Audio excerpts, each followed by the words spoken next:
nós vamos estudar o Catecismo Maior de São Pio X, né? Importante a gente continuar no nosso estudo. Dia desse estava na página 2, agora, ó, quase metade já, quase metade da nossa jornada.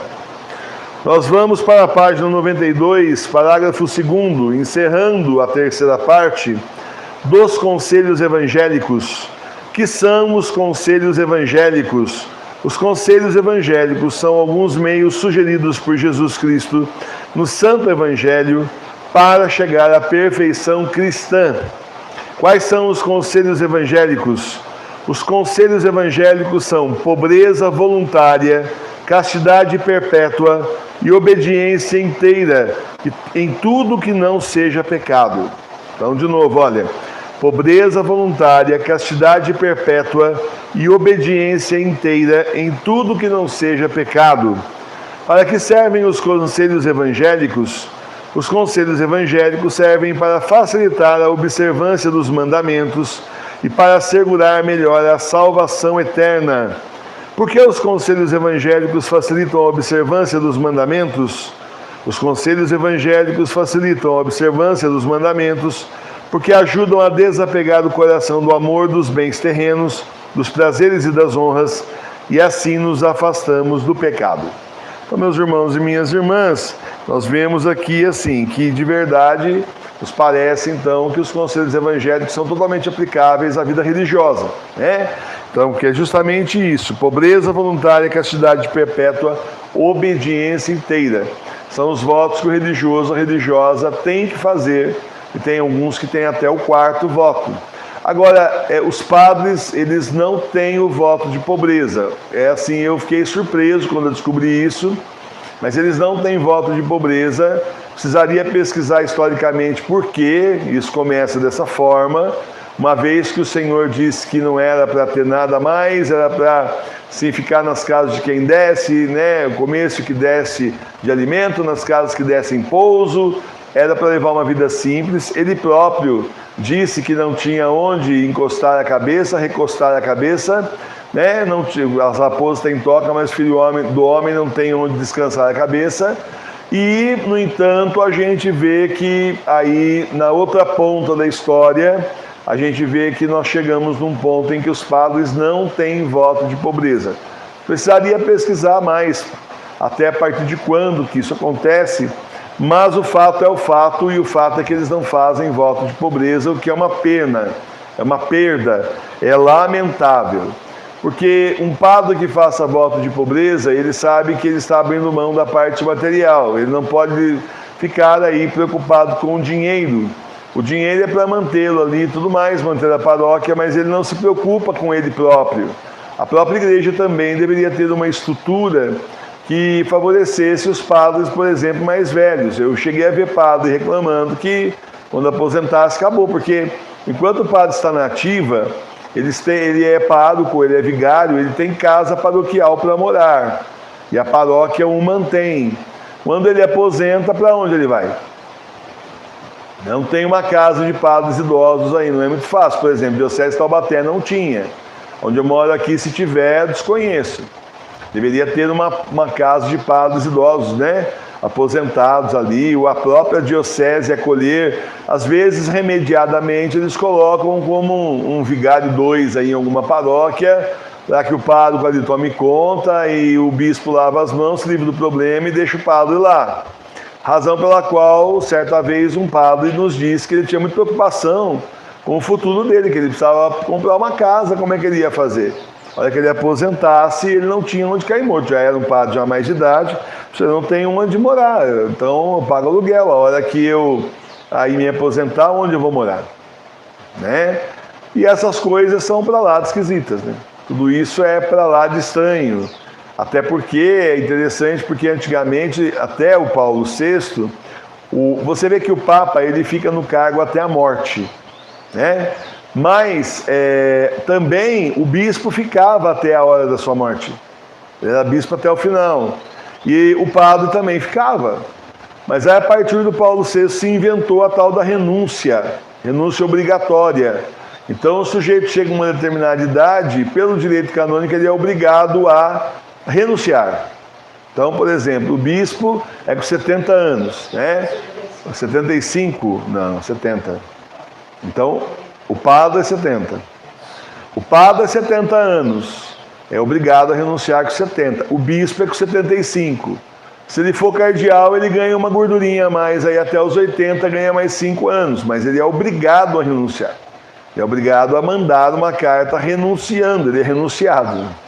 E aí ele vira bispo emérito.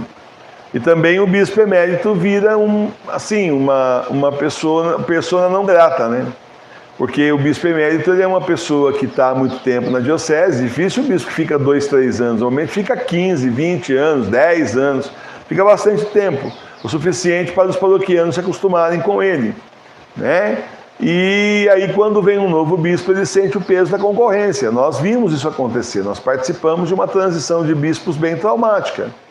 Porque a pessoa ia virar bispo emérito, né? E emérito, quer dizer, ele continua sendo bispo, mas não manda mais nada, ele só é sustentado pela diocese.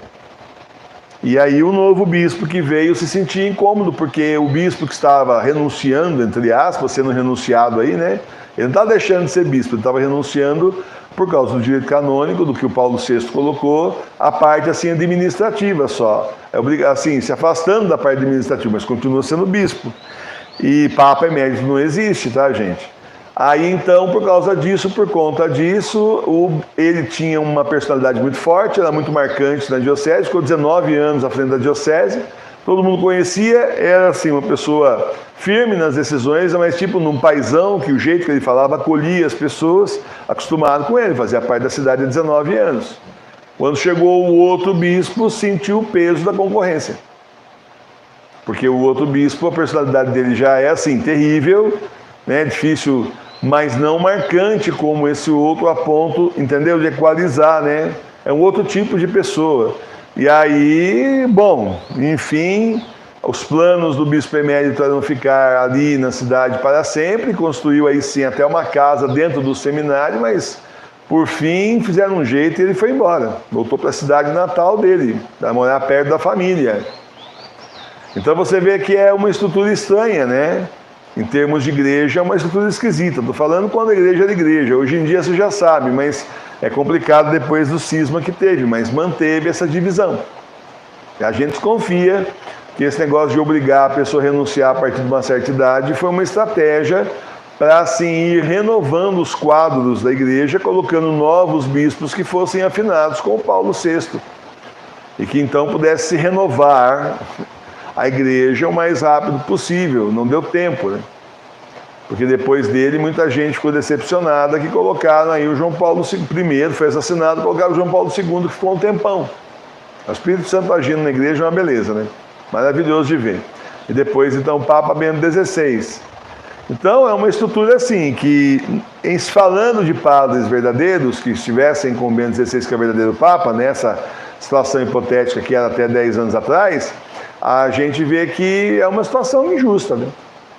Mas, de qualquer forma, deveria ser de outro jeito, porque uma pessoa, por exemplo, um monge, um frei, ele fica sendo cuidado pela Irmandade até o fim da vida. Uma freira, uma monja, até o final da vida, fica lá.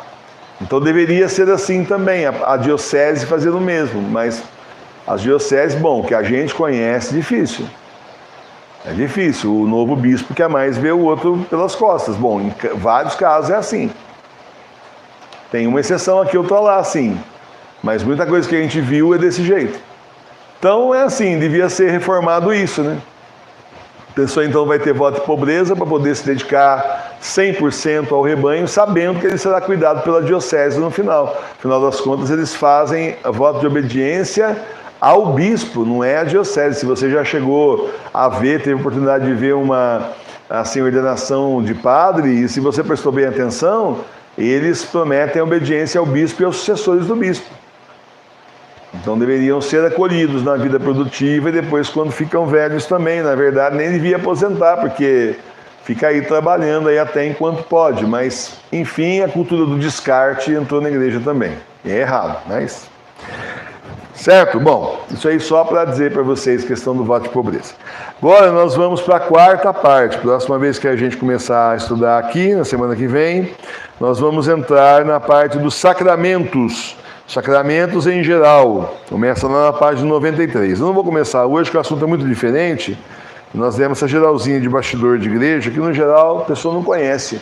Não sei quando você trabalha dentro da igreja. Esse bispo, por exemplo, nós estamos contando, ele falava que ele tinha assim, não se conformou, ele tinha muita lenha para queimar ainda. Ele falava, tem muita coisa para eu fazer, não era para estar renunciando. Tanto é que, assim, grosso modo, ele não chegou realmente a renunciar. Ele comunicou que ele tinha completado 75 anos. Aí foi renunciado, né?